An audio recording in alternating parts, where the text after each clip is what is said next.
விளைந்து விடிந்தும் விடியாத காலை பொழுதாக விளைந்த கலை அன்னமே. நதியில் விளையாடி கொடியின் தலை சீவி நடந்த இளம் தென்றலே. வளர்பொதிகை மலை தோன்றி மதுரை நகர் கண்டு பொலிந்த தமிழ் மன்றமே.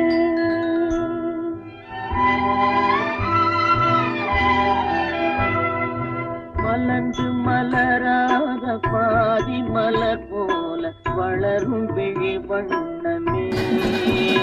வந்து விடிந்தும் விடியாத காலை பொழுதாக விளைந்த கலை அன்னமே.